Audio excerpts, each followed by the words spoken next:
Moi, je suis un ancien très vieux. Enfin, je commence à être un peu vieux, parce que je suis sorti de Centrale Nantes j'allais dire 2000, mais non, 1970. Donc, c'est pas nouveau. Et ensuite, j'ai fait toute une carrière à l'université, après un doctorat à Nancy.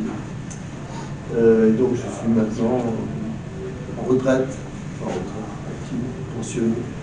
Depuis 2014, je suis professeur grec à l'Université de Lorraine et mon labo, c'est l'Institut Jean Lamour, qui est un très beau institut de matériaux, mais dans lequel il y a une équipe qui a suivi celle que j'avais créée il y a longtemps, qui se consacre au plasma chaud et donc à la fusion, aux applications à la fusion thermonucléaire. Donc, j'ai énormément travaillé dans ce domaine en étroite collaboration évidemment avec Cadarache, avec l'IRFM, et puis au niveau international avec le Max Planck, ce qui m'a permis de séjourner. J'ai été professeur invité pendant un moment dans le nord-est de l'Allemagne, là où s'est construit maintenant et fonctionne le stellator Wendelstein Siebelux 7. Et donc qui est la voie, c'est pas une voie alternative, mais c'est un autre type de configuration magnétique que celle du tokamak, que je dois retourner visiter dans 4 jours, 3 semaines. Tu es président du groupe énergie de l'EPS. Non, je ne suis pas président de l'EPS, non. Je suis membre du groupe énergie de l'EPS, mais surtout je suis président de la commission énergie de la Société française de physique. Oui. Et donc c'est à ce titre-là que je peux maintenant vous présenter le bébé qui a mis 6 ans avant d'être mis en ligne la semaine prochaine. Donc c'est vraiment... Et je suis ravi parce que c'est pas voulu, mais c'est le numéro 77 et comme j'ai exactement l'âge de Martin, j'ai aussi mon numéro 77. Bravo. Donc ce gros dossier sur l'énergie, il sera évidemment accessible à tous en PDF. Et il y a 25 articles plus beaucoup d'intercalaires. Et donc ça représente vraiment une somme avec des contributions d'auteurs dont certains sont connus déjà. Enfin, mais vous verrez. Donc j'ai pas le temps de vous en... Après, si vous souhaitez voir le sommaire de ce numéro, je pourrais vous montrer. Mais donc évidemment, la présentation que je vais faire est tout à fait dans l'esprit qui nous a guidés et qui correspond à ce qui était sur ces citations que j'aime bien, que j'ai données auparavant de Bacon à Victor Hugo en passant par Nietzsche. Et donc peut-être, d'ailleurs, je peux lire quand même ce que j'ai écrit là, pour commencer. Donc, il est de notre devoir de montrer aux jeunes générations qu'un chemin d'espoir est possible et que la transition écologique pourra réussir grâce à un dialogue fécond entre scientifiques, citoyens et décideurs politiques. La prise en compte des contraintes objectives et des lois de la nature n'est pas une option, ou comme l'écrivait Francis Bacon donc, en 1500, à la fin du XVIe siècle, je dis en français, on ne commande la nature qu'en lui obéissant. Autrement dit, on ne peut pas faire l'impasse sur les lois de la nature et imaginer des choses qui ne peuvent pas fonctionner parce que simplement, petit à petit, on a découvert quand même ces lois de la nature. Alors évidemment, on peut dire que c'est un récit comme un autre, la physique, la science, mais bon, le réel, les faits sont têtus.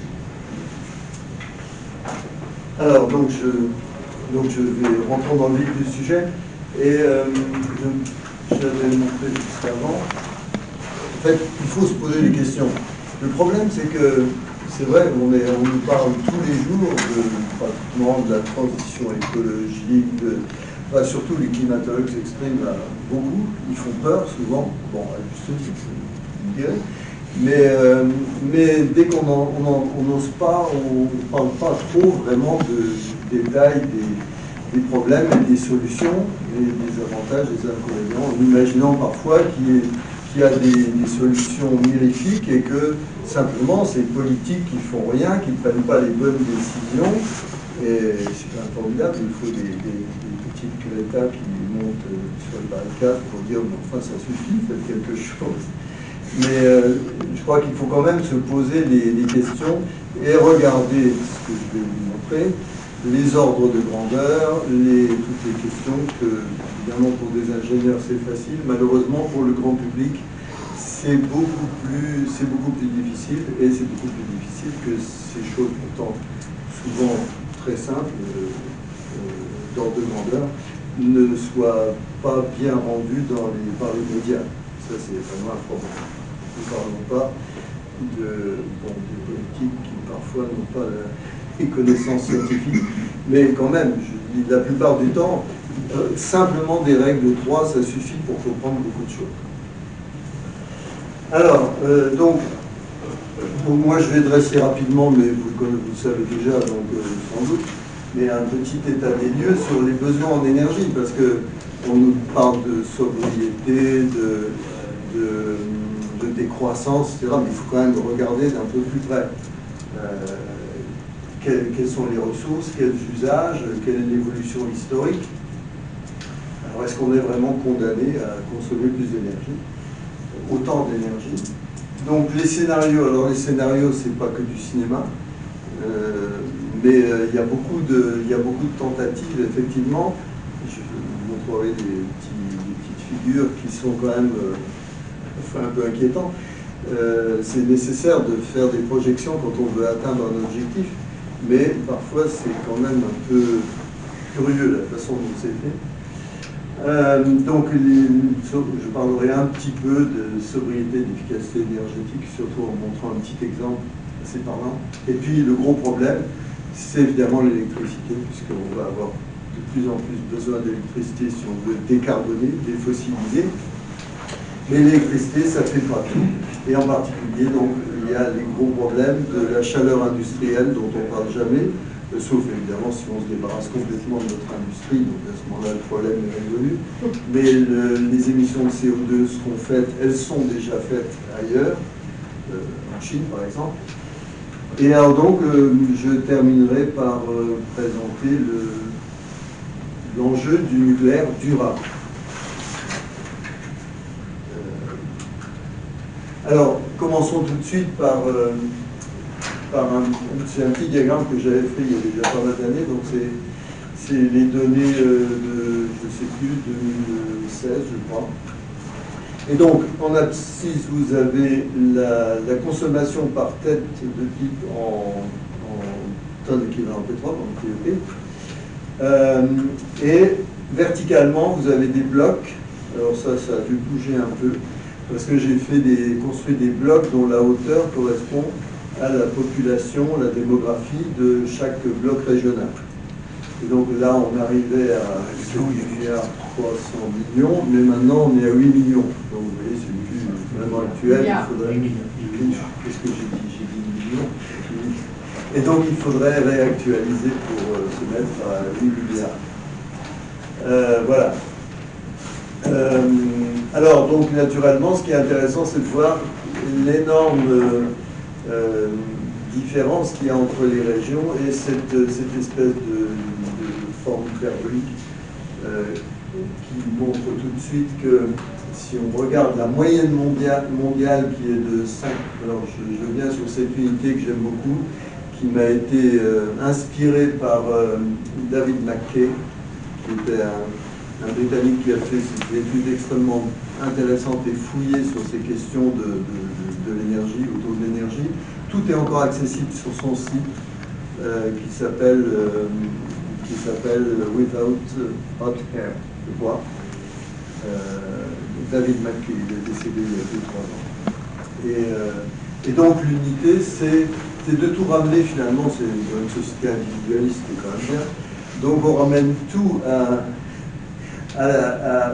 un habitant et on regarde sa consommation énergétique par jour et on l'exprime en kilowattheure, donc quel que soit l'usage de l'énergie.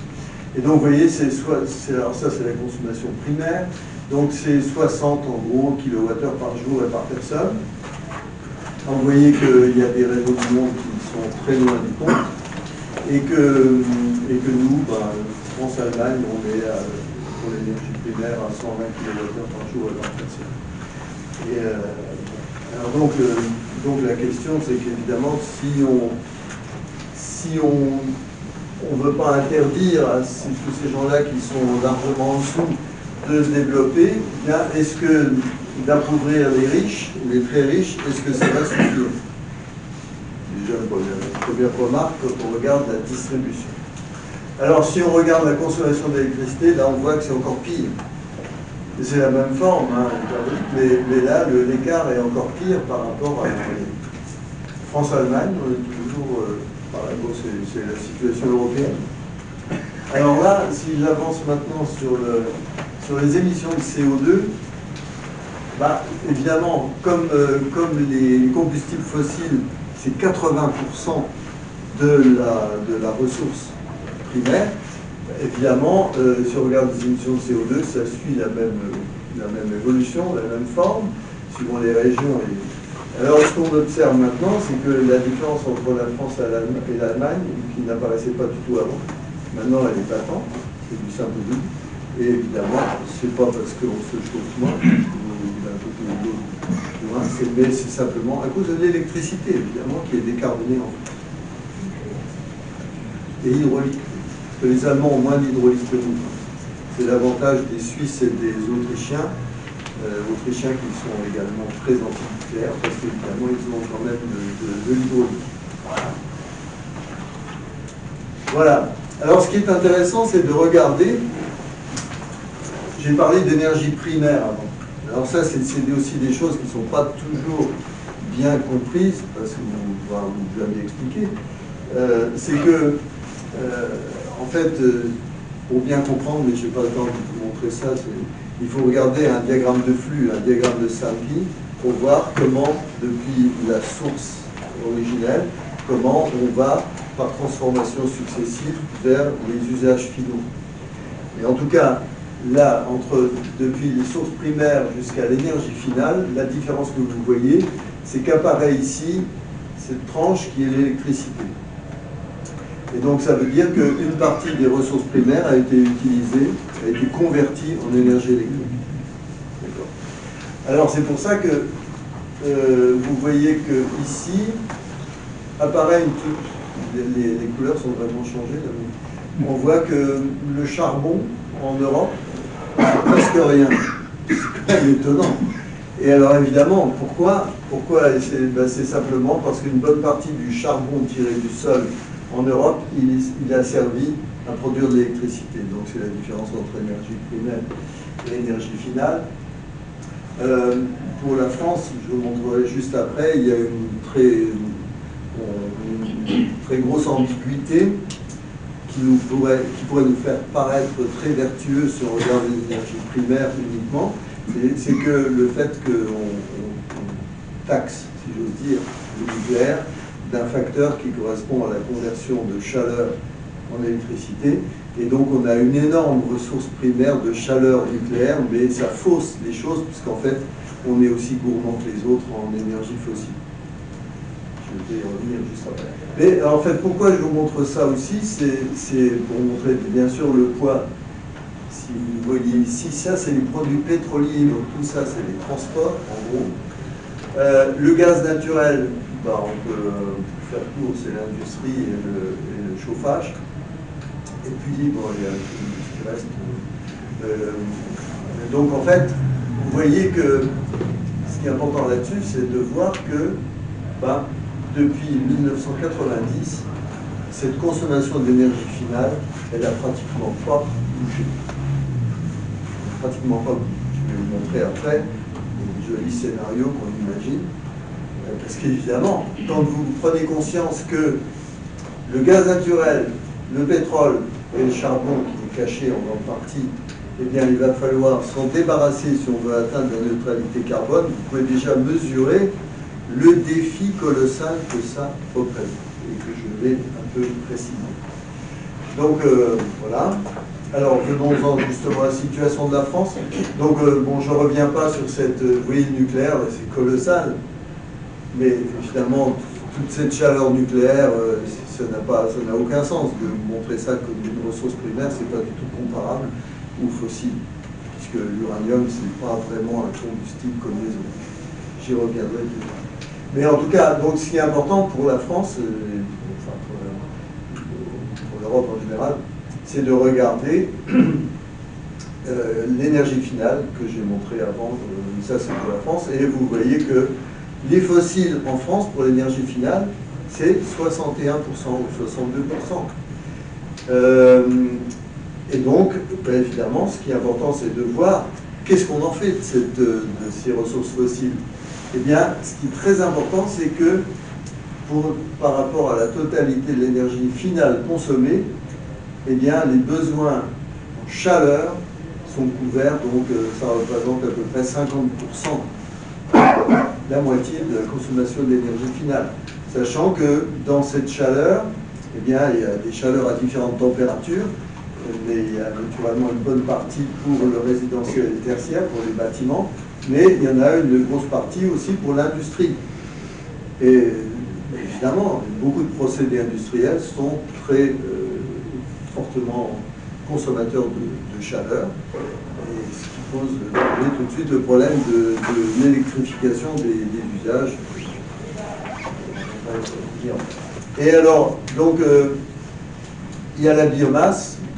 D'aucuns imaginent qu'on va revenir à la situation avant la révolution industrielle en profitant, en récupérant tous les déchets, etc. Mais il ne faut pas non plus, enfin, il faut regarder les chiffres, parce que nous allons. Donc voilà, là, c'est très important d'avoir ça en gros à l'esprit.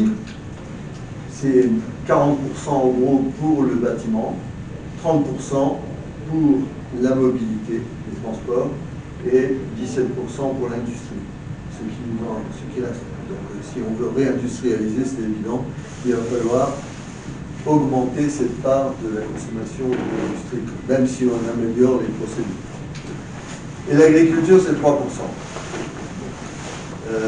Et quelque chose qu'il ne faut surtout pas oublier, surtout pas, c'est que en gros, c'est 10% de l'énergie finale, ou plutôt des ressources en combustible, qui sont utilisées comme matière première, pas pour des usages énergétiques, mais pour produire exemple du pétrole, qui produit des plastiques, des engrais, ou du gaz naturel qui sert à faire de l'ammoniac. Donc ça, c'est pas négligeable. Et parfois, quand on donne les consommations d'énergie finale, on oublie ces 10% de consommation des ressources fossiles qui sont dues à des usages non énergétiques. C'est quand même embêtant parce que c'est du fossile. Essentiellement, c'est du fossile. J'ai une question. Est-ce que ces chiffres ils tiennent compte de l'énergie pour fabriquer les biens de consommation importés? Alors, très bonne question.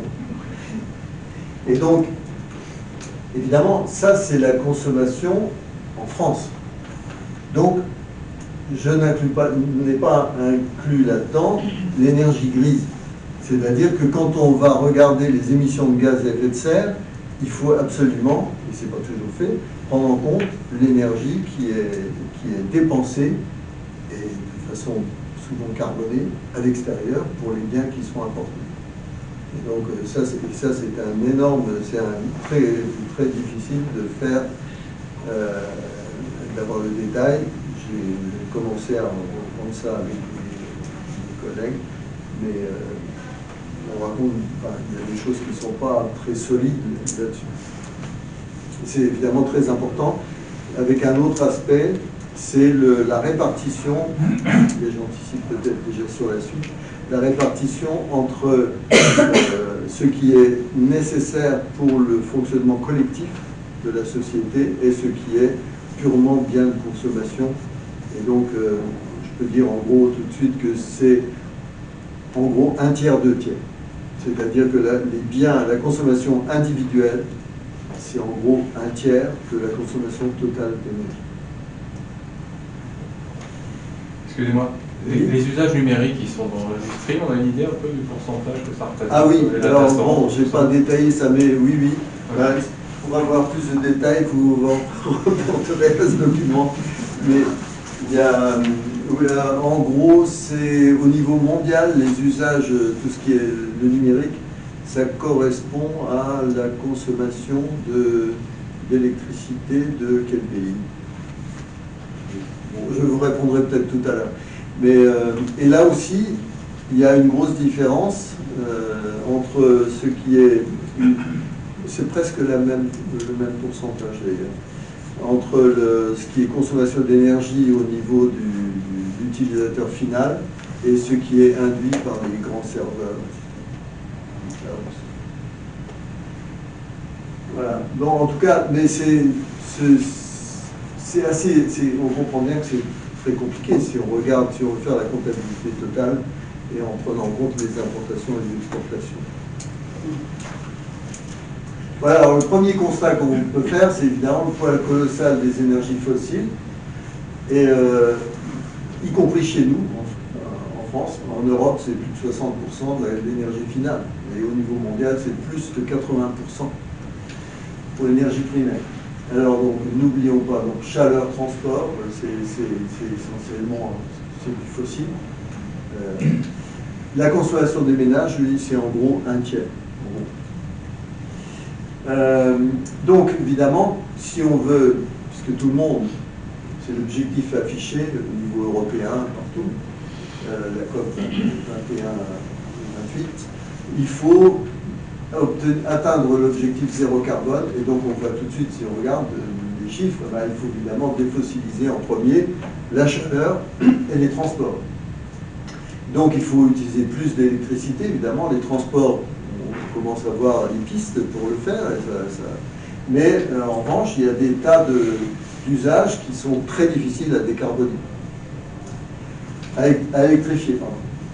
Et donc, bon, on parle, beaucoup de gens confondent électricité, énergie, enfin, c'est compliqué, mais il faut bien faire la distinction, et l'électricité, c'est une partie des usages. Et en France, elle est déjà décarbonée. Enfin, un petit peu moins, parce que quand nos centrales nucléaires et qu'elles ne marchaient pas trop bien, et que les barrages manquaient d'eau, c'est sûr qu'on était content d'avoir quand même un peu d'énergie qui provenait des éoliennes qui n'étaient pas chez nous. Bon. Et des centrales au charbon allemandes. Oui, je n'ai pas osé... Si, mais il faut quand même savoir qu'en 2022, notre électricité a été 2 fois moins décarbonée, ou a produit 2 fois plus de CO2 au global qu'habituellement. Absolument, oui. Ouais. Parce qu'en 2022... On voit bien, l'évolution est très sensible entre 2022 2023 et... Ouais, effectivement, ouais.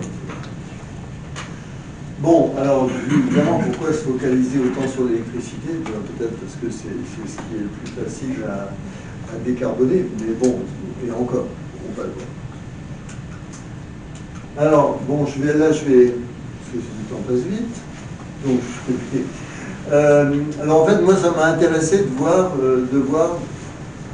d'un point de vue général, en remontant loin dans le passé, qu'est-ce que c'était cette consommation d'énergie. Évidemment, quand on s'intéresse, comme on était plus longtemps à la thermodynamique, et celle des systèmes ouverts que sont les êtres vivants, n'importe quel être vivant, n'importe quel système d'une société, n'importe quel...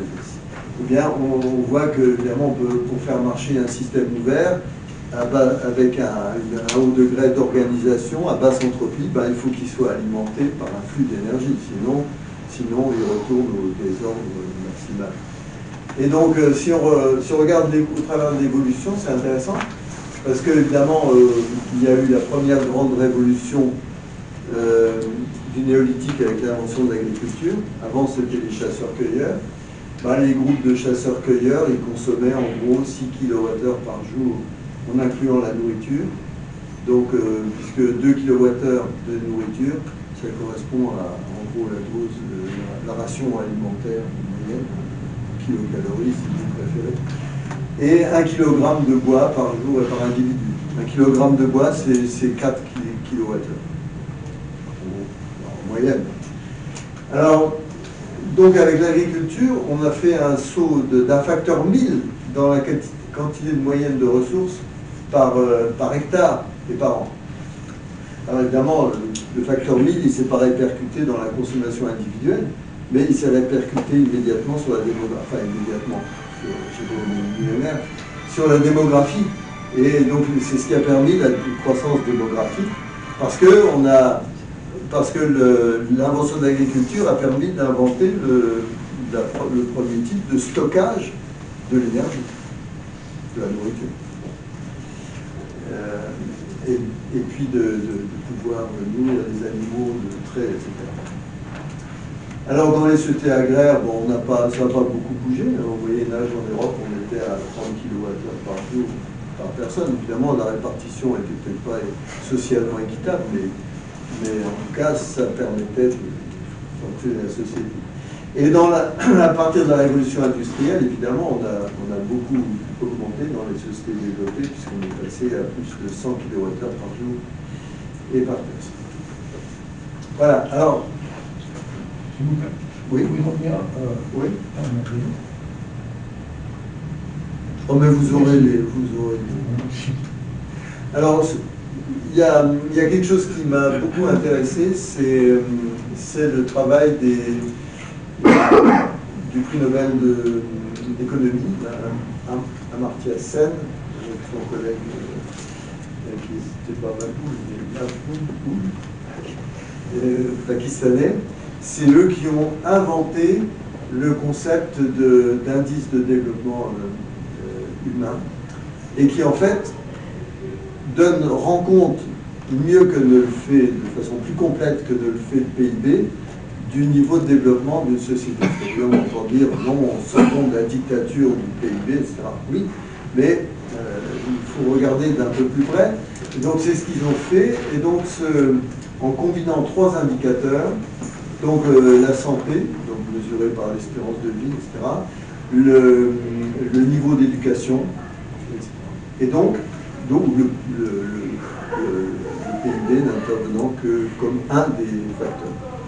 Alors si on regarde comment, en fonction de l'énergie consommée en TEP par an, par habitant, si on groupe, donc cet indice qui varie entre 0 et 1, si on groupe les pays suivant leur consommation d'énergie par habitant, eh bien on s'aperçoit qu'il apparaît une évolution sous une forme de courbe avec un effet de saturation.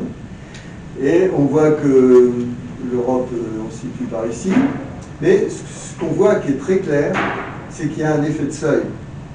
Et que, eh bien, à partir en dessous de 1,5 tonnes équivalent pétrole, c'est-à-dire 50 kWh par jour par habitant, eh bien, la valeur de l'indice de développement humain n'est pas au rendez-vous.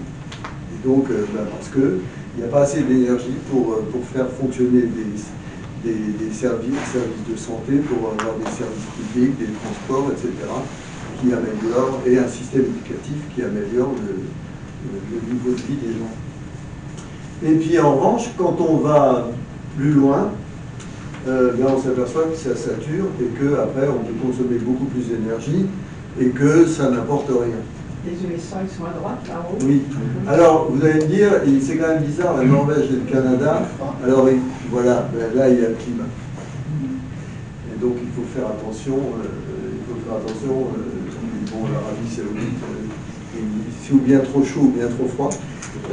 Mais en tout cas, ce qui est clair, c'est que on ne peut pas descendre en dessous d'une certaine valeur, sinon il n'y a plus rien qui fonctionne.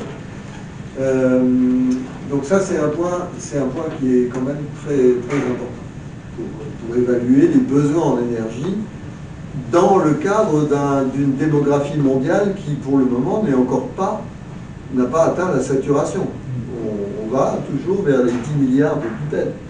Donc, les besoins globaux mondiaux en énergie, je ne vois pas comment on pourrait les voir diminuer. Sauf, oui, juste. Il date de quand cette étude géographique? Moi j'ai fait ça avec Henri Safa, c'était en 2000. C'est des données qui doivent dater de 2017, quelque chose comme ça. Mais il y a vous trouverez facilement des valeurs plus récentes de ça. Je n'ai pas mis à jour. Non, ça reste toujours. C'était avant ou après la chute du gouvernement?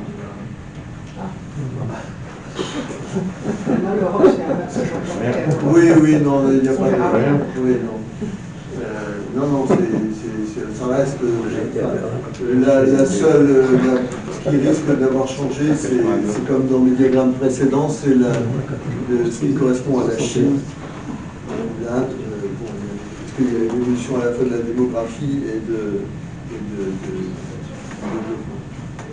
Voilà.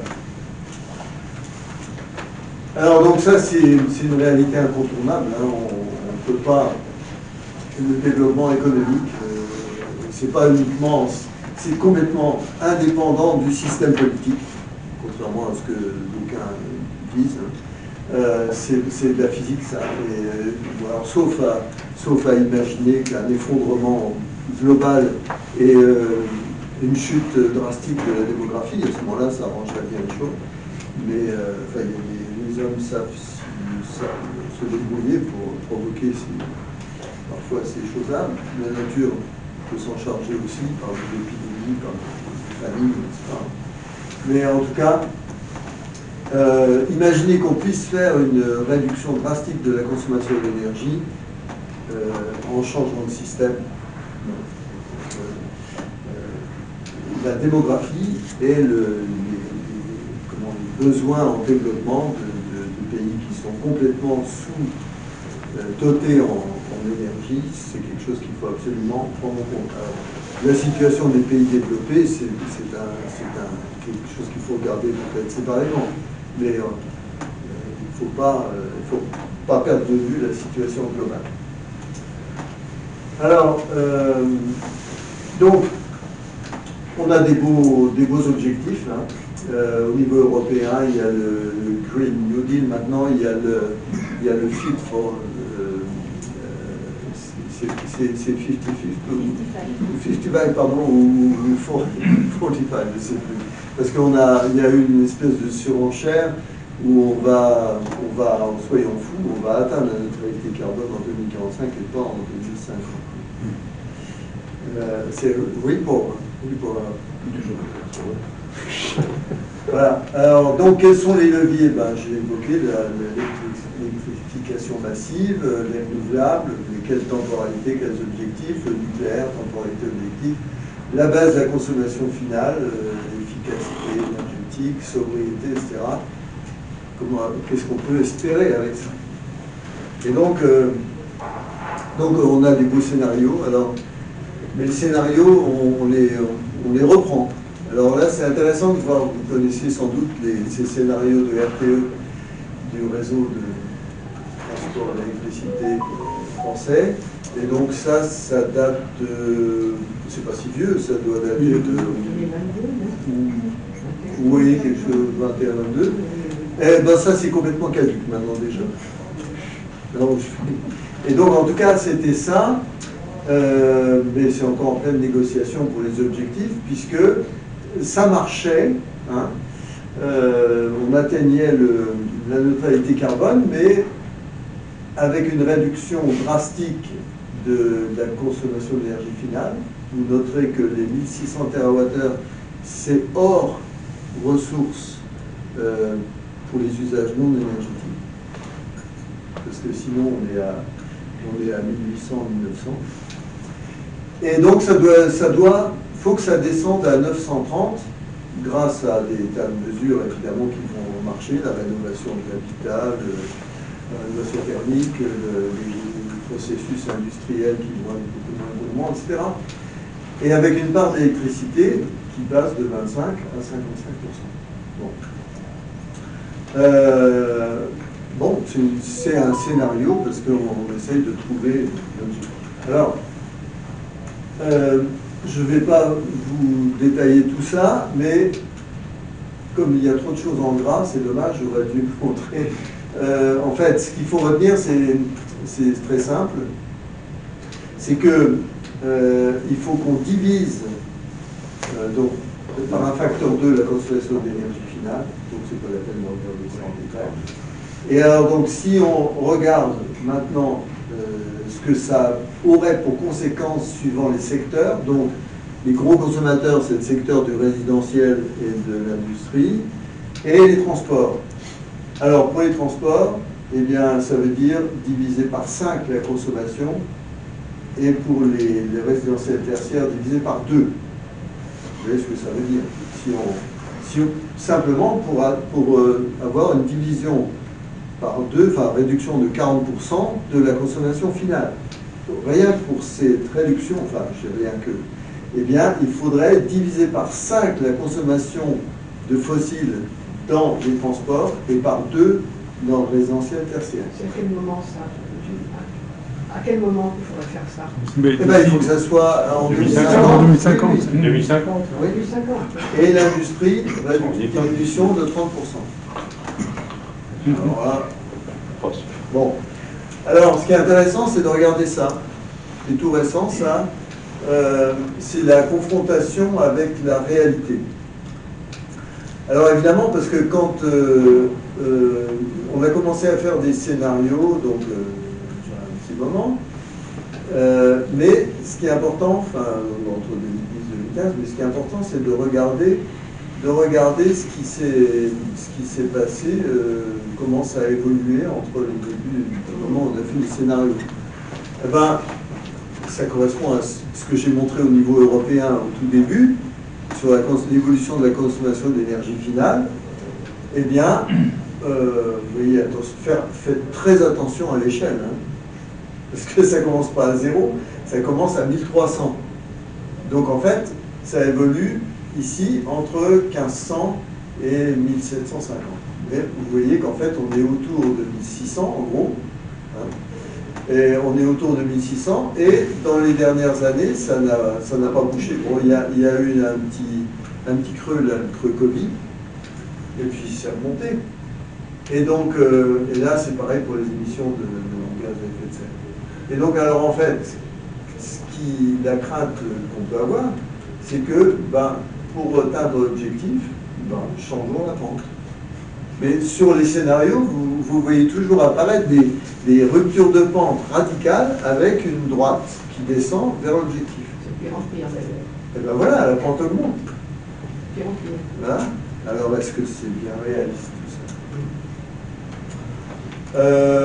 Bon, ne regardez pas tout ça. Ça c'est un ami donc, que vous connaissez pour certains peut-être, Georges Safi, qui a fait ses études et c'est tout à fait accessible, le document complet, sur le site de Sauvons le climat. Et donc c'est une étude sur la sobriété, sur ce qu'on pourrait attendre de mesures de sobriété et d'efficacité énergétique. Alors, le petit exemple que j'ai tiré de son étude me semble assez parlant, ce qui montre l'impact des décisions individuelles. Alors, si vous baissez la température des logements de 21 à 19 degrés, pour tous les logements, combien est-ce que... Alors, le calcul est très simple à faire, c'est réaliste. Bon, par degré de baisse de la température consigne, vous avez 7% de réduction des pertes thermiques. Et donc, si vous baissez de 2 degrés, ça fait moins 14% pour le secteur. Mais, évidemment, ça ne représente qu'une partie, évidemment,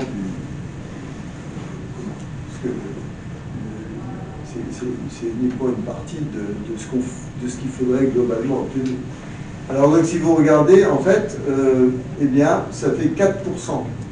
Donc une baisse de la sobriété individuelle obligatoire, donc c'est du rationnement, de 2 degrés, c'est pas négligeable, mais ça fait 4% pour le total. Et évidemment, c'est pas du tout renouvelable.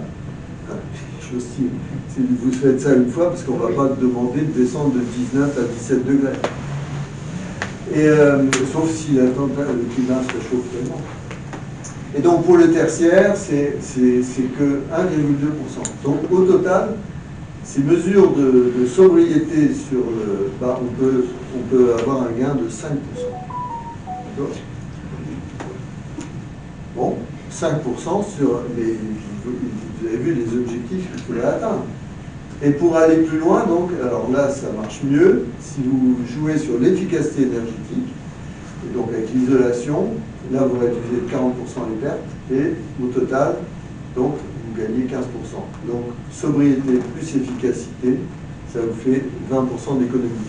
C'est pas négligeable, mais on est quand même encore loin des objectifs. Donc, ça ne veut pas dire qu'il ne faut pas le faire.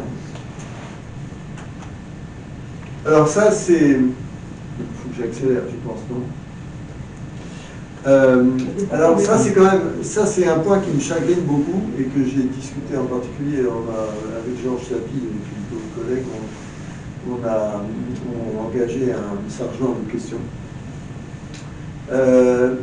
Donc, comment peut-on estimer sérieusement le poids de la responsabilité individuelle dans l'empreinte carbone? Alors, ça c'est tiré, vous connaissez sans doute le Shift Project de Jean Covici. Alors, moi je suis très gêné par ça. J'ai échangé avec Nicolas Raillard, qui est la personne de son équipe qui travaille sur ces questions. Je suis très gêné parce que c'est juste et faux, enfin, et dangereux à la fois. C'est-à-dire que quand on parle d'empreinte carbone, on doit prendre en compte les émissions ou la conversion en équivalent CO2 des autres émissions de gaz à effet de serre que le CO2, donc en particulier le méthane. Sachant que le méthane, il intervient beaucoup dans l'alimentation, l'élevage du bétail, et surtout des revenus. Et donc, le problème, c'est que quand on regarde justement par poste de consommation l'empreinte carbone, eh bien, on voit apparaître sur le poste alimentation qui arrive en seconde position, alors que l'agriculture ne consomme que 3% des combustibles fossiles. Alors évidemment, c'est juste, mais et c'est juste que la viande intervient pour une bonne part dans cette affaire-là. Mais je trouve que ça, c'est dangereux. Parce qu'il y a le danger de relativiser le poids des combustibles fossiles, qui, à mon avis, sont les choses dont on devrait se débarrasser, essayer de se débarrasser en premier. Et de vouloir faire peser sur les ménages, sur les individus, toute une responsabilité en se disant, mais si vous arrêtez de manger de la viande, vous allez sauver la planète. Ce qui ne me paraît pas du tout correct. Je ne dis pas que ça n'intervient pas, mais ce que je pense aussi, c'est que ça, c'est plus un effet de démographie. C'est-à-dire que, quel que soit le mode d'alimentation des bipèdes sur cette terre, ils vont, même s'ils mangent moins de viande, ils vont quand même avoir une empreinte carbone qui va provenir je dirais, du carbone naturel, qui correspond à l'alimentation, à l'agriculture, etc. Et donc, moi je pense que le danger de montrer ça, c'est finalement de rendre un peu relatif le poids des combustibles fossiles.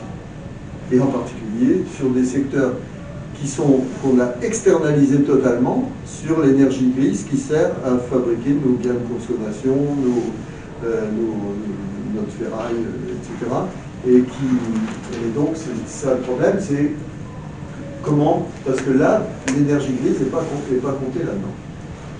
Donc, c'est vraiment très, très compliqué, ces histoires, et beaucoup plus compliqué que la présentation qui en est faite d'habitude. Mais je suis désolé, je ne peux pas vous donner de choses très solides. Je pense que c'est un travail. Malheureusement, il n'y a pas beaucoup d'économistes qui travaillent là-dessus. Oui, là, on voit bien qu'il parle d'empreinte carbone. Oui. Et autant que je sache, l'empreinte carbone tient compte des émissions de CO2 importées. L'empreinte carbone, c'est pas des émissions de carbone, Oui, c'est oui, des oui. émissions plus n'importe. C'est vrai, mais la comptabilité est vraiment très redoutable. Ouais, enfin bon. Parce que j'ai vu les tableaux parce que c'est difficile. On peut, parce que c'est basé uniquement sur les flux de marchandises. Mais le problème, c'est de savoir comment, pour une marchandise donnée, pour un bien donné, ou une matière première donnée, quelle est vraiment, suivant l'origine du produit, quelle est vraiment son empreinte carbone. Donc c'est compliqué. Voilà. Alors on va rentrer tout de suite dans il est temps, dans le vif du sujet. Donc, qu'est-ce qu'on fait? Alors, les renouvelables. Est-ce que les renouvelables sont la panacée en Europe? Alors, tout de suite, on voit un petit calcul élémentaire, on voit que non. Pourquoi? Si vous regardez il y a une grosse pub qui a été faite, maintenant d'ailleurs c'est passé à 300 gigawatts. C'est colossal, hein, des champs d'éoliennes en mer du Nord. Il y a eu des rencontres même entre tous les pays riverains de la mer du Nord qui coordonnent ces projets. Donc, maintenant on est passé à 40 000 turbines. C'est colossal. Quoi. Eh bien, qu'est-ce qu'on va faire avec ça? Disons, avec 150 gigawatts, en gros, la production annuelle française d'électricité. C'est pas mal. Mais, qu'est-ce qu'on peut faire? Il faut remplacer les fossiles. Donc, la mode est à l'hydrogène. Donc, qu'est-ce qu'on va faire si on fait de l'hydrogène avec ça par électrolyse? C'est énorme déjà. Hein. Eh bien, on va faire 10 millions de tonnes d'hydrogène. C'est la consommation actuelle européenne, hors usage énergétique. Et ça représente quoi? Ça représente en PCI, donc 350 TWh. 350 TWh. Quelle est la consommation européenne de fossiles? 15 000 TWh, dont, à l'époque où ça marchait bien, 3500 TWh d'importation russe. Donc, il faut vraiment avoir ces ordres de grandeur à l'esprit. Alors, pour la France, qui accélère sur les renouvelables, bon, il y a l'inauguration d'un premier parc éolien offshore. Bon, c'est en gros 1,75 TWh par an. Donc, à terme, 140 TWh. Donc, si je regarde, je vais y revenir après, ça c'est évidemment essentiel, mais si je regarde maintenant, je vais aller vite là, les objectifs, regardons les objectifs 2050 pour la France en termes de renouvelables. Parce que ce qui est intéressant, c'est d'avoir une estimation, si on pousse les curseurs, qu'est-ce qu'on peut obtenir? Eh bien, l'éolien terrestre, on sait que ça coince un peu d'ailleurs, mais l'objectif c'est 38 gigawatts, je crois maintenant, 75 TWh. L'éolien en mer avec les 50 parcs, 140 TWh. Le solaire, ça grimpe, mais au total, avec le potentiel maximal qui est estimé à 200 TWh, on peut espérer avoir 125 TWh. Donc, si vous combinez toutes ces sources renouvelables électrogènes, ça fait 350 TWh. Et la biomasse, dont certains pensent que ça va nous sauver, maximum 250 TWh. Donc total, vraiment le maximum de ce qu'on peut obtenir en 2050 de renouvelables en France, c'est 600 TWh. Qu'est-ce qui limite en fait? Les surfaces, les matériaux, mais surtout les surfaces. Plus les interrogatoires d'hydro. Alors oui, ceux-là, je ne les ai pas comptés, mais ils sont Il diminue. non, ça reste à 60 TWh. On peut augmenter un peu les steps, c'est les stations de turbinage pompage pour faire de la régulation du réseau, mais en production de base. Voilà. Donc en fait, la politique suivie par certains en Europe, je vous ferai, il y a ce premier problème que ça ne va pas. On ne peut pas avoir nos propres ressources renouvelables suffisantes en Europe. Donc, la seule solution, C'est en Europe, ça, ou c'est en France? ça c'est en France, mais avec européen, donc c'est importation massive. Importation massive. Donc maintenant, on rentre dans le dur avec nos amis allemands. Donc, et ça c'est complètement factuel. Alors, le diagramme de gauche, ce sont les puissances installées. D'accord? Alors, j'ai bien distingué les puissances, les capacités renouvelables, donc solaire plus éolien. D'accord? Donc ça grimpe, hein. C'est les puissances. Vous voyez, ça grimpe là à 140 gigawatts. Là, vous avez le nucléaire qui maintenant est à 0. Et là, vous avez le thermique à flamme. Donc, les centrales thermiques pour produire de l'électricité, donc soit de charbon, de lignite. Parce que ça y est, maintenant c'est terminé. En Allemagne. Ah bon? Et donc, ce qu'on voit, c'est que le thermique à flamme, ben, sa capacité installée, elle reste constante. Elle ne bouge pas.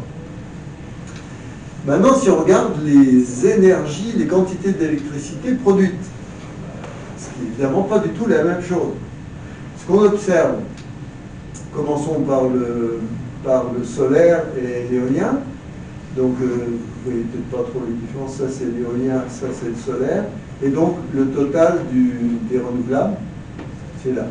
Donc, ça grimpe conformément à la puissance installée. Donc, c'est très bien. On voit que bon, le nucléaire, donc, on n'en parle plus. Oui. Ce qu'on voit en revanche, c'est que donc, au fur et à mesure que il y a un seuil ici dans l'augmentation de puissance installée de renouvelables, on voit que la quantité d'électricité produite par le thermique à flamme diminue, alors que sa puissance reste constante. D'accord ? Donc on fait moins appel à lui, mais on en a besoin. Et c'est ça le problème, sauf qu'il y a une remontée quand même ici, une remontée qui correspond à un charbon plus. Mais en tout cas, ce qu'on voit, et c'est vraiment la leçon qui est extrêmement importante, c'est que les renouvelables électrogènes ne sont pas pilotables. Donc, et un réseau électrique, malheureusement, il doit en permanence être équilibré entre l'offre et la demande. S'il n'y a pas cet équilibre, ben, le réseau s'écroule. En fait, ça se traduit déjà par une variation de la fréquence, on passe de 50 Hz à plus ou moins, suivant qu'il y a plus d'appels ou moins. Mais en tout cas, le problème ne va pas s'arranger, puisque plus on augmente la proportion de sources intermittentes, plus les fluctuations de l'offre deviennent importantes. Pour le moment, elles ne sont pas beaucoup au-dessus des fluctuations de la demande, parce que la demande fluctue aussi. Mais en tout cas, l'offre fluctue davantage. Donc il y a un problème déjà de lissage des pointes, des creux, mais il y a aussi le problème, je n'aurai pas trop le temps de détailler, mais le problème du stockage intersaisonnier pour avoir l'équilibre sur l'année. Mais en tout cas, le point essentiel, c'est qu'on ne peut pas faire fonctionner un réseau électrique actuellement à 100% de renouvelables. RTE a montré le contraire, mais enfin bon. Oui, là, non, ils ont montré le contraire. Regardez le meilleur pour la fin. Et donc, parce que, alors évidemment, ils ont expliqué qu'on pouvait mettre des systèmes pour remplacer l'inertie des machines tournantes on pouvait utiliser des systèmes avec des tirés-sorts, etc. Bon, oui, mais personne n'a jamais fait fonctionner ça. Je trouve que le diagramme de droite est intéressant, Oui. parce qu'il contredit ce qu'on entend souvent à la radio, à savoir que l'arrêt du nucléaire en Allemagne a conduit à augmenter la construction de nouvelles centrales au charbon et à augmenter la production de centrales charbon. Et on voit que ce n'est pas vrai du tout, puisque Si, la production, je parle bien de production, oui. on voit bien que ça a diminué et qu'en fait, la perte de consommation, de production nucléaire est compensée pratiquement entièrement par du renouvelable. Donc, ce qu'on entend à la radio, qui dit « Ah, en Allemagne, ils ont arrêté le nucléaire, mais ils ont reconstruit et ils émettent plus parce qu'ils font plus d'électricité à base de charbon », c'est pas vrai. Alors en fait, c'est vrai et faux. C'est-à-dire qu'en fait, le gros problème, le principal problème, et qui pénalise aussi notre nucléaire, mais c'est que, au lieu que ça fonctionne en base, eh bien, il faut de plus en plus que ces moyens pilotables soient flexibles et s'adaptent aux fluctuations, à l'intermittence du renouvelable. Et donc, le gros problème, c'est comment, jusqu'à quel niveau en Europe on pourra supporter un taux de pénétration des renouvelables intermittents et d'avoir quand même le moyen de piloter tout ça, avec l'énorme inconvénient, c'est que ces centrales pilotables, eh bien, elles produisent moins souvent. Leur facteur de charge, au lieu d'être de 90%, il va descendre à, je ne sais pas, 70%. Et donc, elles doivent subir des phases de marche-arrêt. C'est pour ça qu'on utilise plutôt des centrales au gaz, parce que ça démarre mieux plus vite. Mais le problème, c'est que les coûts de maintenance vont augmenter et la rentabilité. Donc, ces centrales pilotables sont indispensables, mais leur rentabilité et leur coût de production, évidemment, va augmenter parce qu'elles sont pénalisées par ces conditions de fonctionnement qui ne sont pas du tout optimales. Donc c'est... Oui. Pour rebondir sur la remarque, si on retournait le problème, si les Allemands avaient gardé le nucléaire, tout en développant le renouvelable comme ils ont fait, ça aurait fatalement baissé le charbon. Ah bah oui, ah oui. C'est peut-être ça le... Évidemment, oui, absolument. Mais enfin, le gros problème au niveau européen, parce que tous les réseaux sont interconnectés, c'est vraiment la pilotabilité, et on doit avoir impérativement une puissance pilotable qui corresponde à la puissance maximale demandée par le réseau, et donc en hiver par exemple. Et d'ailleurs RTE a défini chaque année, c'est pour ça qu'on a failli être mal l'an dernier, définit une puissance, je ne sais plus comment ça s'appelle, une terminologie particulière, enfin c'est une puissance maximale garantie, quoi, qui correspond à la demande qu'on imagine va être la plus grande pendant la période d'hiver. Donc ça, c'est vraiment fondamental. Alors, j'ai combien de temps encore? 10 minutes. Bon, ça va. Parce Je voudrais quand qu'on a eu même... des questions posées pendant Oui, oui. Donc je vais passer très rapidement là-dessus, mais c'est pour montrer le problème du stockage saisonnier. En fait, c'est exactement comme quelqu'un qui veut... parce qu'on dit, bah, vous avez des panneaux photovoltaïques sur votre toiture, 20 mètres carrés de panneaux, bah, ça vous produit sur l'année autant d'électricité que ce que vous consommez sur l'année. Parfait, très bien. Seulement, le problème, c'est que ce n'est pas forcément au moment où vous en avez besoin. Et donc, on peut facilement étudier ça, parce que le solaire, c'est très simple mathématiquement comme évolution. Et donc, vous imaginez, c'est comme quelqu'un qui recueille de l'eau de pluie sur son toit pour arroser son jardin. Je connais le vieux truc depuis quelqu'un qui a travaillé sur les fractales. Mon travail est à l'origine des fractales, qui s'appelait M. Hurst, qui était un hydrologue anglais, qui a travaillé sur les réseaux d'irrigation en Égypte. Et donc, son travail, qu'il a mené brillamment, c'était d'estimer la taille des réservoirs destinés à irriguer, sachant que les pluies étaient évidemment intermittentes, fait partie, on ne sait pas comment, en tout cas pas au moment où on en avait besoin. Et donc il fallait que ça alimente en permanence des réseaux d'irrigation. C'est la même chose. Et donc vous faites ça pour le solaire sur votre toit. Alors là, c'est pas vraiment intermittent, c'est plutôt on connaît la régularité de l'évolution de l'ensoleillement tout au long de l'année. Donc vous voyez que votre réservoir, donc il faut qu'il soit au minimum vide, mais c'est vraiment, il n'est pas en dessous.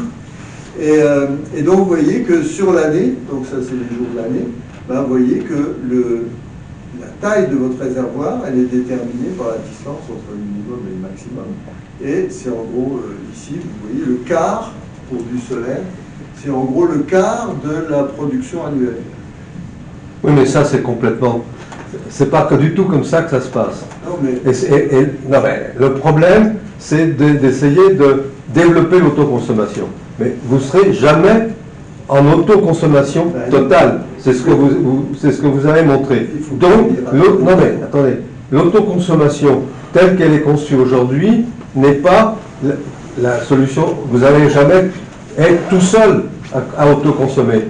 Ben non, vous avez forcément un réseau, et si vous avez un réseau, quand vous n'avez pas de soleil, et RTE l'a très bien montré, vous avez du vent. Il n'y a pas de soleil en hiver, mais il y a du vent en hiver. Donc, ils ont fait des simulations sur un certain nombre d'années, je ne sais plus combien, une centaine d'années de simulations. Ils ont montré qu'avec le solaire et l'éolien, globalement, on pouvait y arriver. Alors, c'est un peu plus compliqué que ça, et en particulier, ce que vous avez très bien montré tout à l'heure, c'est qu'il est absolument indispensable d'avoir du stockage. Non mais il est absolument indispensable. Le stockage permet effectivement de maintenir le réseau, de maintenir en particulier la fréquence, hein, puisque c'est comme ça que ça se... Donc, en fait, aujourd'hui, mais c'est pas facile, mais il y a des pays comme le Portugal, qui à un certain moment de l'année, et les Pays-Bas aussi, sont à 100% en renouvelable. Ils ont des jours, ou même des périodes assez longues, en particulier au Portugal, où ils sont à 100% en renouvelable. Parce qu'ils ont une quantité de renouvelable. Ils n'ont pas de nucléaire, hein, et ils ont une quantité de renouvelable. Alors, ils ont encore, effectivement, des centrales thermiques, parce qu'il y a quand même... ils n'en ont pas suffisamment, et puis ils n'ont pas suffisamment de stockage en particulier, mais c'est des choses auxquelles on arrive. Donc, si vous voulez, on n'est pas obligé d'aller vers une solution nucléaire, sans parler du délai qu'il faut pour construire n'importe quelle centrale nucléaire. Laissez-moi y arriver. Ouais. Alors, en tout cas, ça c'est... Non, là, ce que je veux mettre en question, c'est plutôt parce que l'autoconsommation telle qu'elle est vendue par Enedis, c'est en fait c'est un contrat commercial. Et ça correspond à un type de contrat où le producteur ne revend pas directement l'électricité qui est produite. Vous pouvez le faire.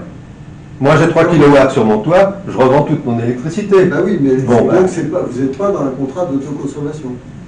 Mais le contrat d'autoconsommation tel qu'il est conçu est très mauvais. Alors, je ne vais pas vous développer pourquoi. Oui, mais en tout cas c'est de la fausse autoconsommation qui est vendue. Voilà, c'est ce que je veux dire. Alors en tout cas, moi, l'intérêt c'était de ça, c'était de montrer un petit peu l'amplitude du stockage intersaisonnier, déjà au niveau individuel, puisque les gens disent l'avantage du solaire, des renouvelables, c'est que c'est une société d'autonomie, il n'y a pas besoin de réseau, etc. C'est le contraire. Plus on utilise des renouvelables intermittentes, et plus il faut des réseaux pour assurer que l'équité de l'approvisionnement à tous. Et donc en fait, ce que je voulais calculer là, très simplement, c'est que l'amplitude, la taille du réservoir, en fait, il faut 1 MWh de stockage, et en gros, pour un particulier, un ménage, c'est 50 batteries de voiture, donc 10 tonnes de batteries, si vous voulez être vraiment autonome. Voilà. Alors, non mais ça c'est beaucoup plus sérieux, ça c'est au niveau du réseau, mais je passe très vite parce que j'ai pas le temps d'aller. Et donc en fait là voilà la même courbe, donc c'est un travail remarquable qui a été fait par Marc Foncal de l'Unigrand, ce qui vient d'être publié il y a longtemps dans notre article.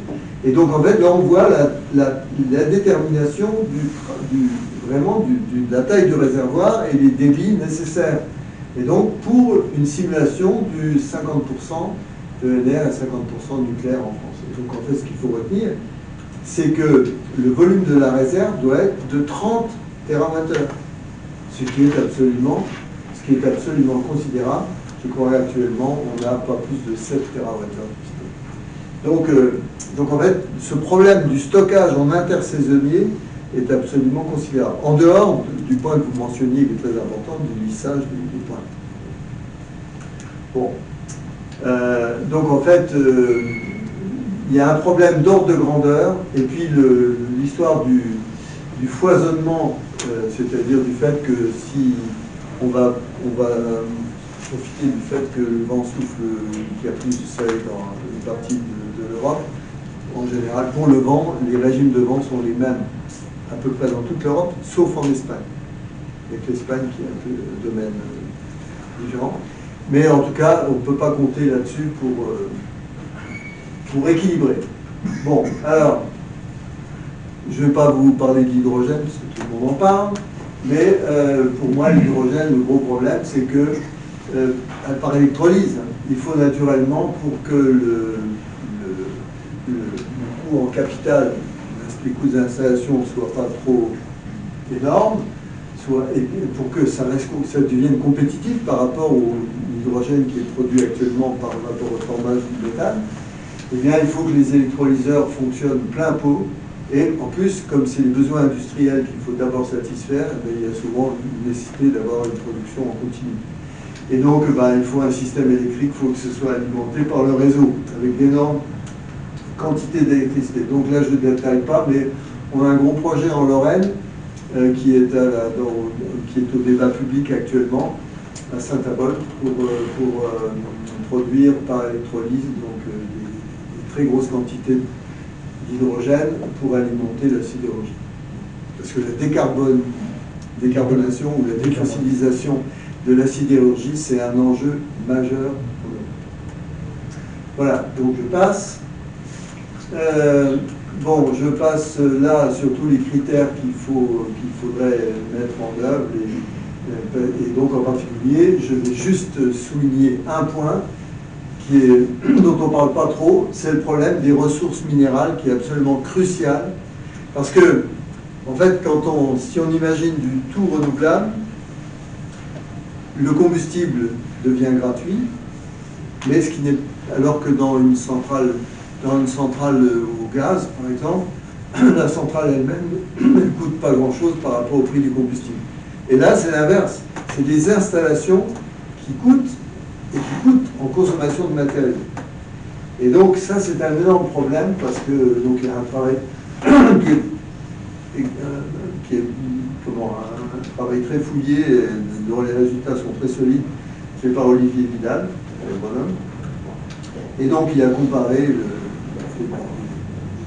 suivant les procédés, je ne détaille pas, mais pour moi, la crainte, c'est que en développant au maximum les renouvelables dans les pays riches qui ont les moyens de le faire, eh bien, on risque finalement de priver les pays dans lesquels ça marche. Le solaire en Afrique, ça marche, mais on va les priver de ressources, où on va augmenter les prix. Il va y avoir une pression sur le prix des matières premières, des ressources minérales, qui sont indispensables pour faire fonctionner ces systèmes. Donc, ce problème des ressources, c'est absolument... là, j'ai fait une estimation, mais je ne vais pas dans le détail. Donc, j'en arrive à ma conclusion avant d'aborder, de donner 2-3 éléments sur ce que j'ai appelé nucléaire durable. Donc, si vous me laissez encore 5 minutes après... Pas plus. Donc, mais ça va vite.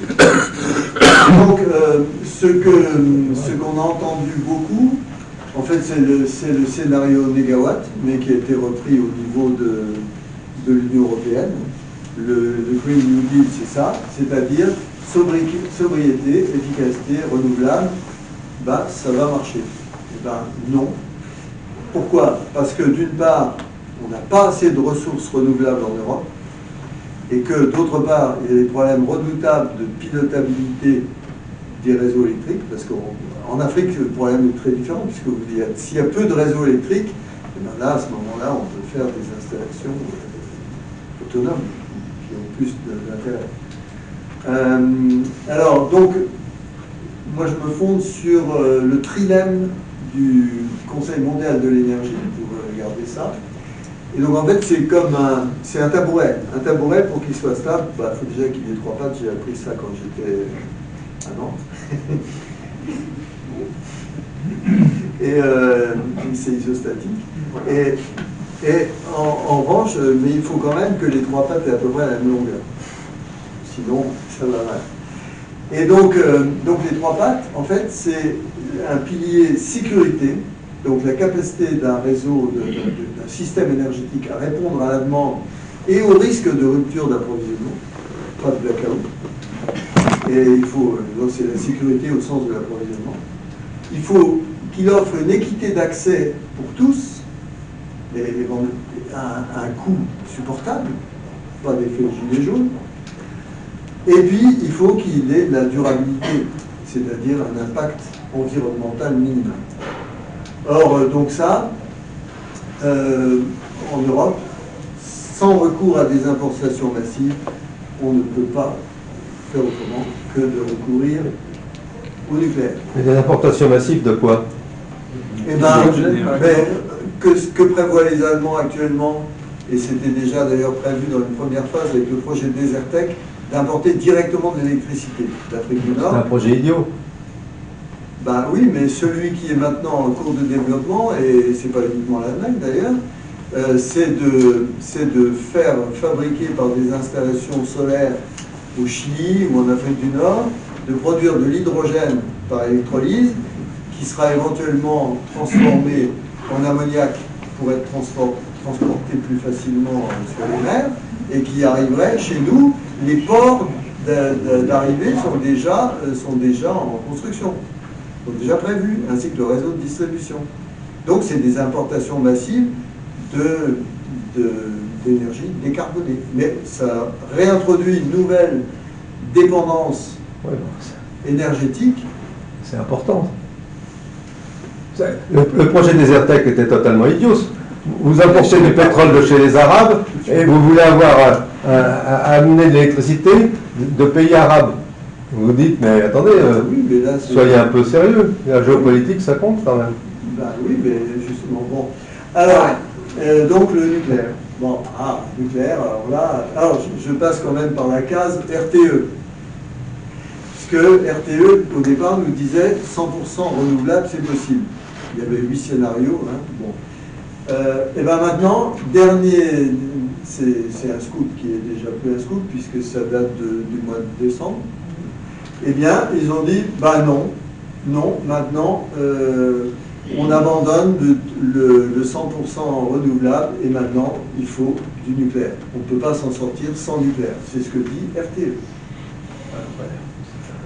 Donc RTE, maintenant, a décidé, dit que, non, le schéma négawatt, ça marche pas. On fera un petit article pour Centrale Énergie, je crois, ensemble. Oui. Donc c'est intéressant de voir l'évolution. Ça, c'est un élément clé, ça. Alors donc le problème, parce que le problème, ça c'est un résumé un peu, donc c'est pas la peine que je revienne là-dessus, mais ce qui est complètement, ça c'est mon dada un peu, ce qui est complètement scandaleux en France, c'est qu'on n'exploite pas davantage les renouvelables thermiques, le solaire thermique.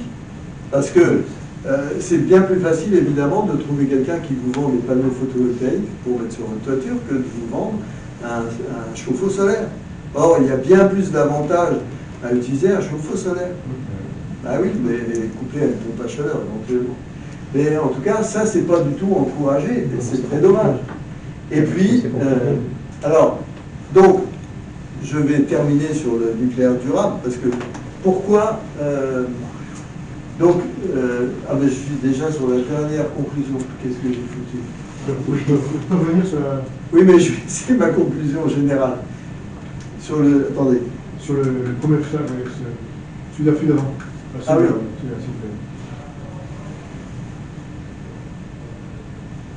Et donc, alors en fait, ça c'est la conclusion générale, j'avais prévu 3 slides pour montrer, voilà, pour expliquer pourquoi le nucléaire actuel n'est pas durable et pourquoi, donc c'est le papier de 2 pages que je suis en train de terminer pour Technica. Et donc en fait, c'est pas durable. Qu'est-ce que ça veut dire durable? Enfin, c'est soutenable, sustainable. Et ça veut dire tout simplement qu'on doit avoir une ressource garantie, donc il faut un prélèvement faible sur les ressources disponibles, et d'autre part, un impact minimal sur l'environnement. C'est ça que ça veut dire durable. C'est pas uniquement, c'est pas une question de temporalité. Alors pourquoi est-ce que c'est actuellement pas durable le nucléaire? C'est parce que on ne brûle que l'uranium, qu'un isotope, l'uranium 235, qui ne compte que pour 0,7% de l'uranium naturel. Et c'est parce que c'est le seul avec lequel on puisse faire des réactions en chaîne facilement. Bon. Et si on regarde les réserves actuellement, eh ben, c'est comme pour le pétrole. Elles sont limitées. Avec le parc actuel, à pas plus d'une centaine d'années. Pour 4%, il m'a traduit et puis d'une façon bizarre. C'est pas consumption.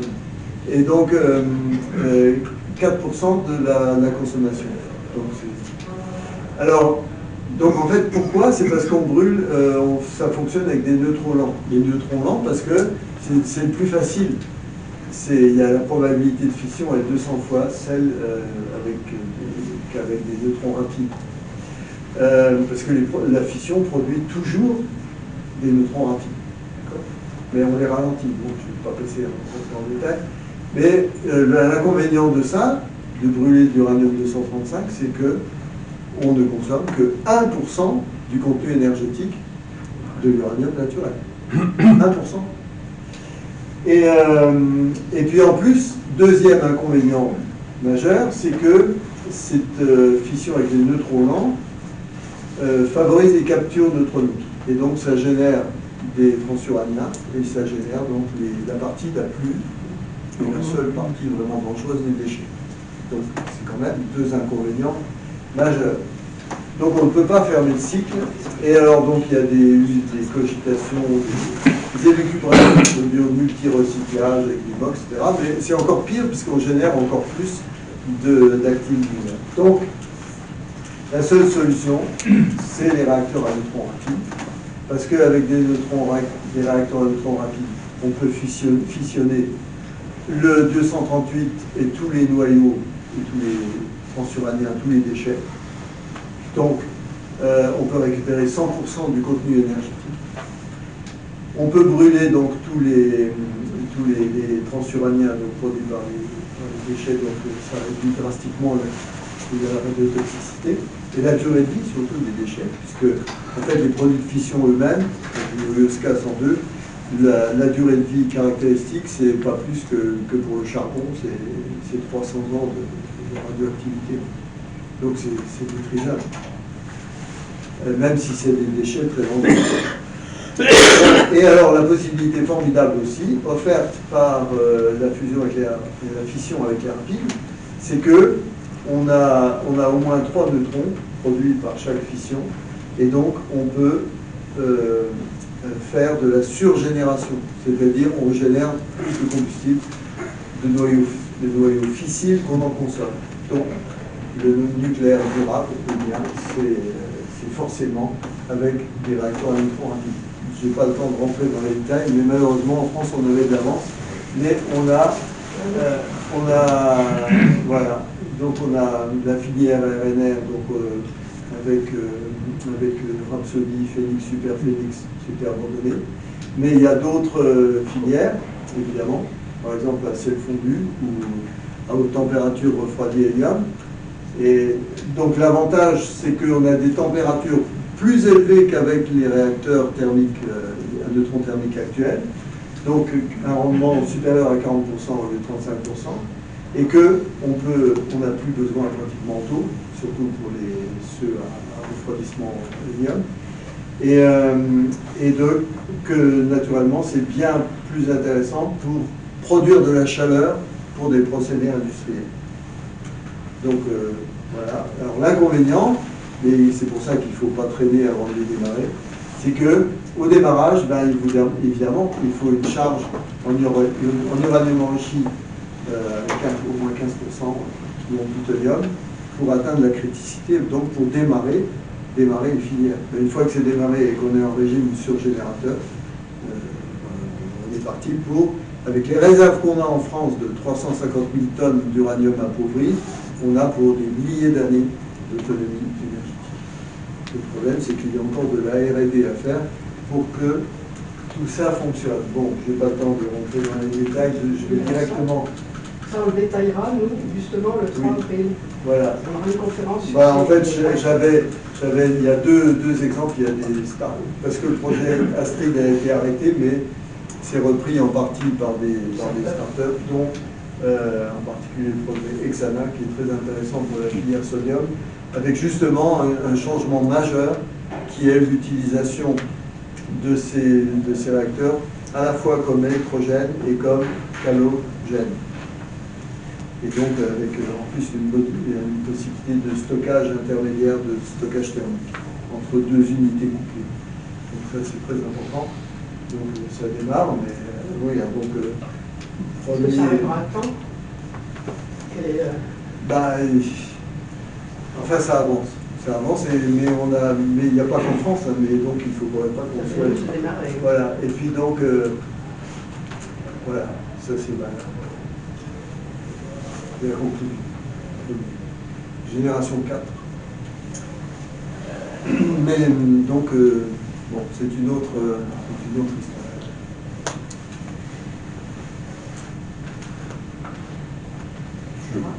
Quelles sont les questions? Donc des conclusions, je peux les afficher, mais allez-y poser une question parce que je vois que c'est un peu plus tard. On peut s'autoriser quelques questions avant de passer à la partie conviviale. Pas de micro. Je laisse la dernière page. Alors qu'il y a des questions. Oui. Ouais, rapidement, vous disiez qu'il y avait d'autres initiatives justement sur tout ce qui allait être réacteur à neutron rapide. Il y a des pays qui sont plus avancés ou spécifiquement? Les Chinois. D'accord. Enfin non, il n'y a pas que les Chinois. Mais aux États-Unis, il y a la société qui est financée par Bill Gates, qui s'appelle TerraPower, qui développe 3 modèles différents, et donc dont 2 qui sont du type refroidi, rapide refroidi sodium, et un qui est à sel fondu. Qu'est-ce qu'il y a d'autre? Il y a un projet, je crois, au Japon, en Inde, enfin il y a plusieurs pays, mais disons, les Russes avaient un... C'est un autre, il y a une start-up qui veut lancer ça en France, c'est la version refroidie, non pas au sodium, parce que le sodium, bon, c'est quand même un peu délicat, ça se maîtrise, mais il y a une version refroidissement plomb ou plomb bismuth. Et donc ça, c'est... Donc il y a une start-up qui s'appelle Nucleo en France, mais c'est à la fois avec l'Italie et les Britanniques, qui envisage de construire un démonstrateur avec donc cette technologie.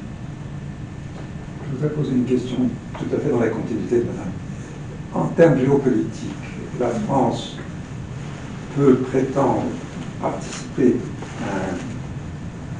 du réacteur à neutrons rapide, mais est-ce qu'elle peut vraiment le faire seule? Est-ce que financièrement, nous sommes une puissance moyenne, est-ce que nous ne sommes pas obligés de trouver des partenaires avec lesquels faire ces réacteurs à neutrons rapides? En Europe, il y aura peut-être des Anglais, qui ne sont pas européens, ils ne sont plus dans l'Union européenne, mais sinon on ne voit pas très bien avec qui on pourrait le faire.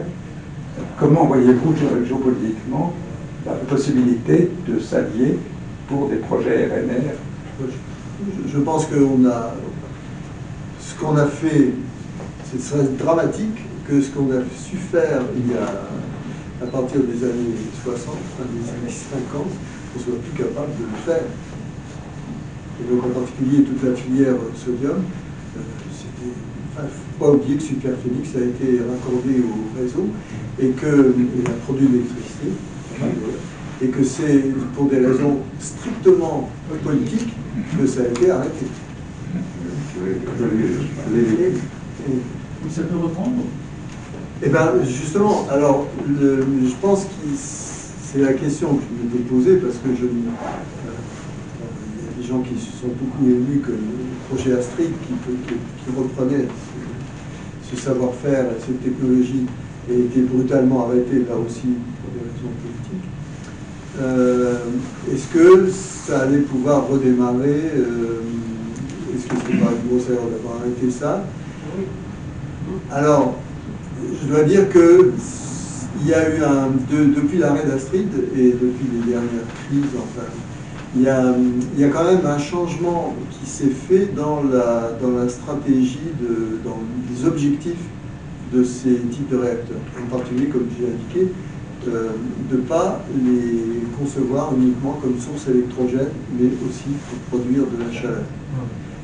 Et pour aussi, je n'ai pas eu le temps évidemment d'indiquer, mais ils sont beaucoup plus souples ces réacteurs, en montée et descente en puissance, et donc peuvent être beaucoup plus satisfaisants pour équilibrer un réseau qui comporterait une grande part de renouvelables, par exemple.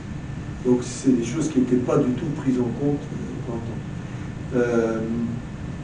Et puis je pense que ce qui a beaucoup changé aussi, c'est les procédés industriels de fabrication. Et donc là, il y a d'énormes avancées. Et donc, je pense que le savoir-faire n'a pas été perdu, qui a été développé autour de la filière sodium. Et ce que j'espère, mais je ne connais pas assez les gens qui sont impliqués là-dedans, qui ont lancé ces projets, j'espère que tout ça va se faire efficacement. Mais je pense qu'Exana, par exemple, est une entreprise qui est tout à fait sérieuse. Et savez-vous où en est le projet ITER? Ah bah oui, c'est un ITER. Eh ben, ITER, il y a eu beaucoup de problèmes au cours de la construction. Et là, il y avait un dernier os qui est arrivé sur les soudures. Bon, ce qui vient, mais de toute façon, ITER, si je peux dire deux mots sur la fusion. ITER, c'est une étape indispensable, et donc parce que ce sera la seule machine qui permettra de tester un certain nombre de technologies et de fonctionnement avec une partie du courant et de l'énergie qui est apportée par les réactions de fusion. Il y a des problèmes de couverture tritigène, puisque le tritium est généré par l'interaction avec des neutrons et des lithium, plusieurs isotopes d'ailleurs. Et enfin, il y a beaucoup de technologies qui seront testées dans l'ITER, qui n'est pas du tout destiné à produire de l'électricité et d'en manger beaucoup. Alors en revanche, là, et donc il y a du retard. On devait avoir le premier placement en 2025, ça va être reporté. Bon, pour des projets comme ça, c'est pas tellement étonnant. Alors attendez, je termine. Donc, pour moi, l'avenir de la fusion va dépendre du fait qu'on réussisse dans des technologies, deux types de technologies de rupture et qui peuvent changer complètement la donne. D'une part, sur les supras à haute température. Et là, on a des données tout à fait solides, que ça progresse énormément, puisque les Américains, donc au MIT, ils ont un projet de tokamak utilisant des bobinages faits avec des supras. Alors, quand je dis supra à haute température, c'est pas les trucs qu'on annonçait dans la presse. Ouais. Non, pas du tout. C'est des supras qui offrent deux avantages énormes. D'une part, de pouvoir être refroidi simplement avec de l'azote liquide et pas de l'hélium. Donc ça change pas mal de choses. Et surtout, de permettre des niveaux de champ magnétique beaucoup plus élevés. Alors ça, c'est crucial, parce que si vous multipliez, donc l'objectif, c'est de passer de 5 Tesla sur l'axe magnétique à 20 Tesla. Si vous faites passer de 5 à 20 Tesla, vous divisez par un facteur 5 à 10 la taille des machines. Donc ça, c'est vraiment crucial. Et la deuxième technologie de rupture sur laquelle travaille justement une start-up avec laquelle on travaille, et qui travaille avec ITER d'ailleurs, qui s'appelle Renaissance Fusion, qui est à Grenoble, qui vient d'être abondé par le plan France Relance 2030, c'est le problème de l'interaction des neutrons de haute énergie avec les parois, et donc avec un concept de mur liquide. Et donc le mur liquide qui assurerait en même temps les fonctions de couverture trutige. Donc c'est très ambitieux, mais c'est vraiment les deux technologies de rupture qui feront que si ça marche, la fusion pourra arriver avant la fin du siècle. Vous avez parlé de Stellarator, je ne sais pas où ça en est, quels sont vos... Stellarator, en fait, ça change pas grand-chose par rapport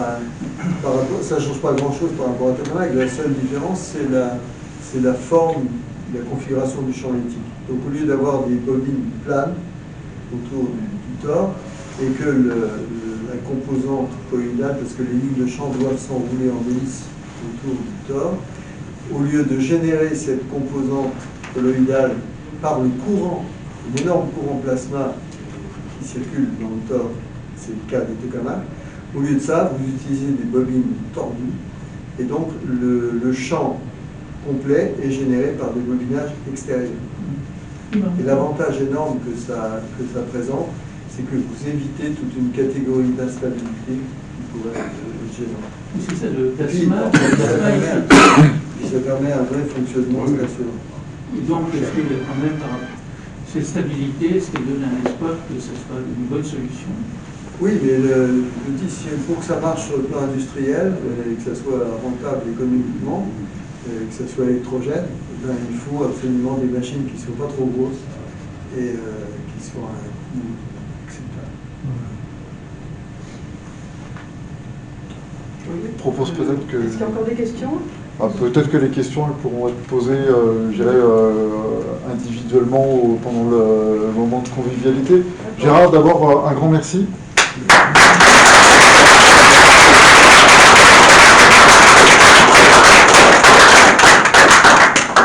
C'était passionnant. Alors, moi, je suis un total béotien sur le sujet, donc j'ai trouvé ça passionnant et très exhaustif, donc merci beaucoup.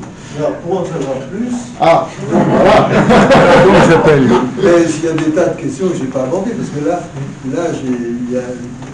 qu'est-ce qui a parlé des éoliennes? Voilà. Alors là, j'ai un article fait par un collègue et ami allemand qui est spécialiste de l'interaction. Je l'ai connu quand il faisait encore de la physique du plasma. Donc, qui est spécialiste de l'interaction entre la turbulence atmosphérique et les pales d'éoliennes, etc. et l'influence. Ça, c'est passionnant, il travaille. Tu pourrais dire sur quel site on... Oui, mais je pense que de toute façon, vous aurez toutes les slides, et puis le site, c'est sur Reflet de la physique. Mais ça va être mis en ligne, la date fixée, c'est le 19. Peut-être pas. Donc c'est bientôt.